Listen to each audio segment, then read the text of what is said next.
guess some diversity for the day. I'm Brad Karp. I'm the chair of the Paul Weiss Law Firm, and it is my distinct privilege to be here this afternoon to present the Direct Women Sandra Day O'Connor Award to Jane Sherburne, my dear friend and my close collaborator for the past 2 decades.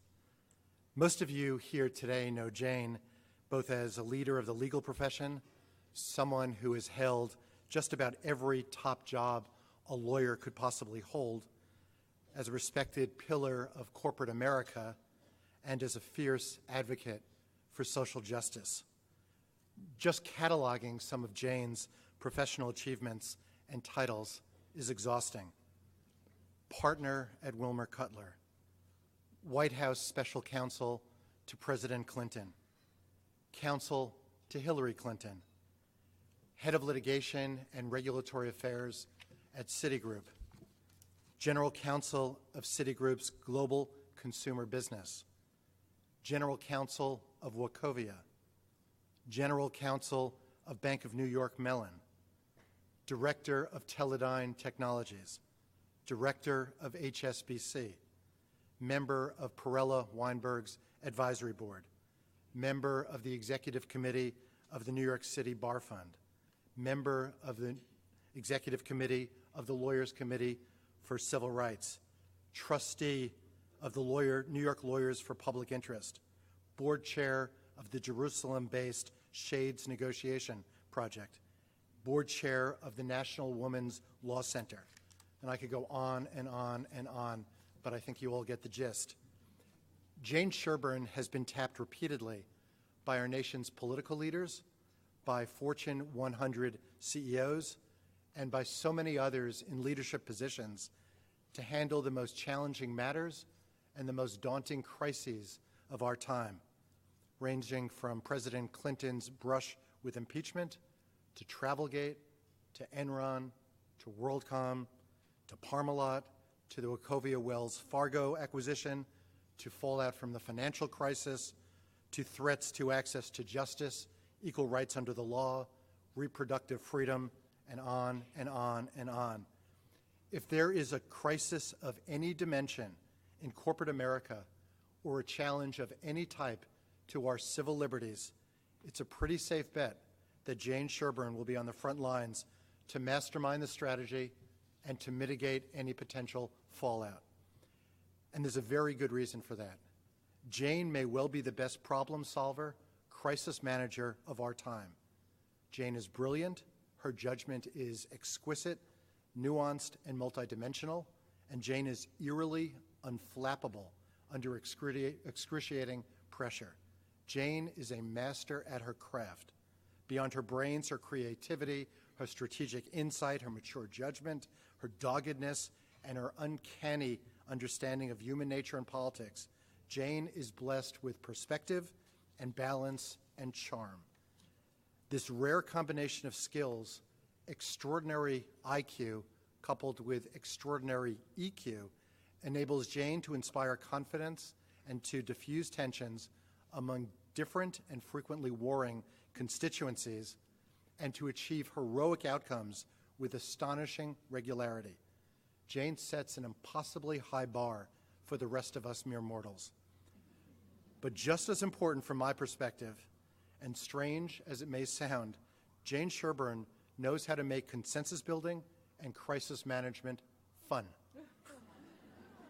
The more daunting the jam, the more impenetrable the problem or cavernous the divide, the more fun Jane seems to have. And Jane's energy and enthusiasm are infectious and inspiring. There is no one you would rather have in the foxhole or in the boardroom than Jane Sherburne. Apropos of today's celebration, I would like to touch upon just a couple of other facets of Jane's persona that make her, in my view, uniquely talented, uniquely rounded, and uniquely broad-minded, and distinguish Jane in a world where so many have become increasingly narrow in their focus, and make Jane the perfect advisor and the perfect director. Jane is one of the most committed people I know, and her community and public interest engagements are legendary at a time in our country when these types of commitments and these types of engagements are vitally important, and when standing on the sidelines is no longer a viable option. As someone who has worked closely with Jane in multiple corporate settings and on several public interest projects, I can personally attest to Jane's extraordinary level of commitment and her singular effectiveness. Jane loves the underdog. She's a fervent and tireless champion of the downtrodden. She believes fiercely in concepts of fairness and justice. Not only does Jane strive to make a difference, but she in fact makes a difference in every private and public venture she takes on. I can tell you from countless personal experiences that Jane Sherburne will stop at nothing to ensure that individuals who need help, or causes that need advocacy, or corporations that need direction, or boards that need leadership receive the highest quality legal representation and advice imaginable. And Jane has left an indelible imprint for good in every corporation, every law firm, every organization, and on every board where she has worked. When all is said and done, no matter the issue, no matter how important the cause, no matter how long the odds or daunting the path, you want Jane Sherburne on your side. We should all look up to Jane, for she represents the very best of our profession. A brilliant lawyer, a compassionate advocate, and a gifted strategic advisor who cares deeply and passionately about her community, about her clients, about her colleagues, someone who leads by example, who has earned the respect of all who know her, and whose life is marked by accomplishment and by virtue. Jane, it is my privilege to present you with the Sandra Day O'Connor Award. There is no more deserving honoree.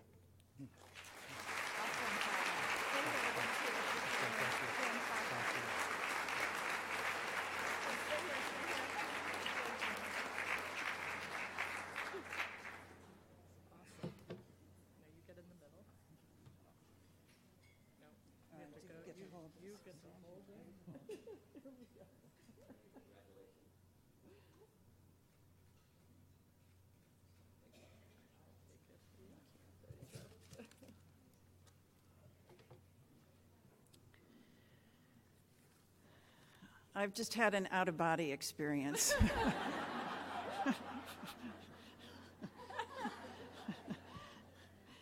Thank you, Brad. You are a good, if not delusional, friend.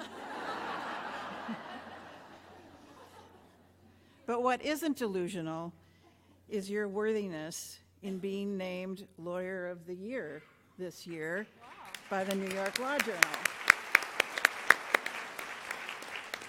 In addition to being a skilled counselor, Brad not only has led his firm to record-breaking financial success, but used his position to be a leader on the burning social policy issues of our day and to inspire his law firm to follow him by doubling down on pro bono work.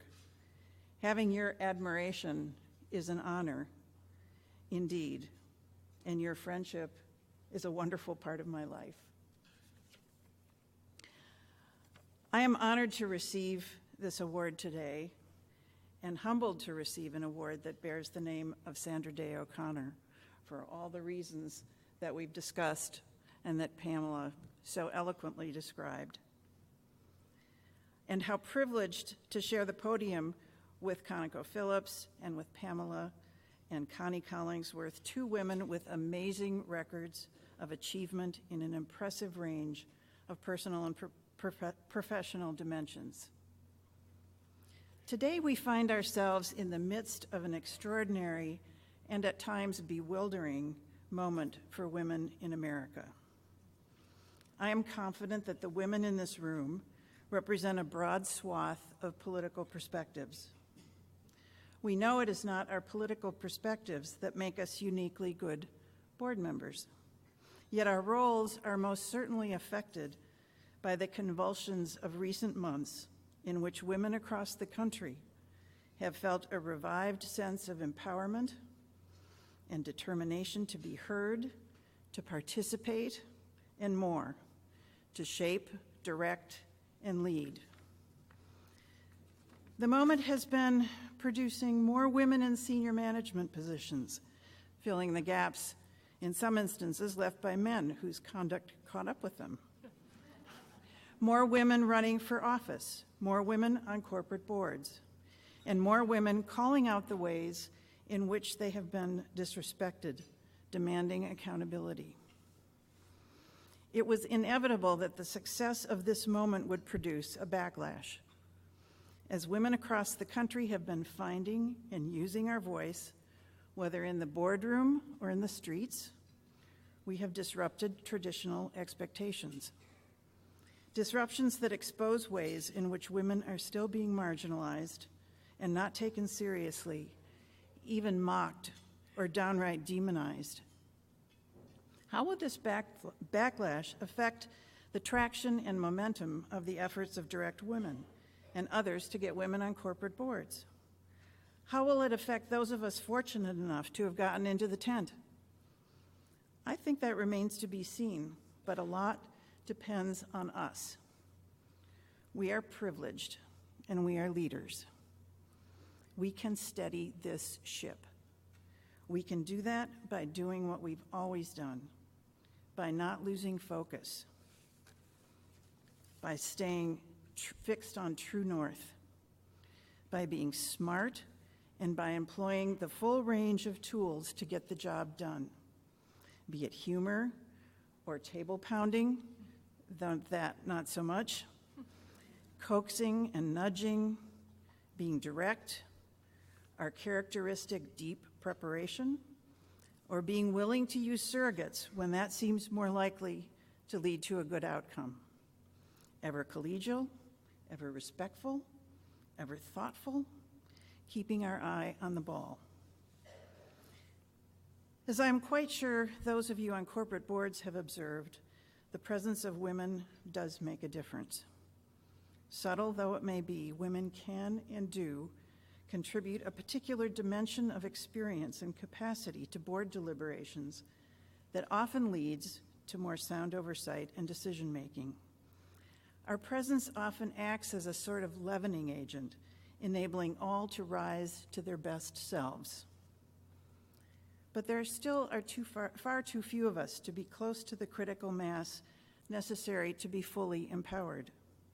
So we must, and we do, accept and embrace an imperative to be ever vigilant in looking for opportunities to bring more women to the table as board members and within the companies we steward into senior management.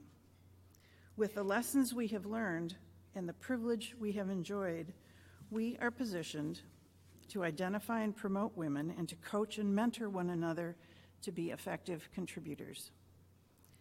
But our work should not stop there.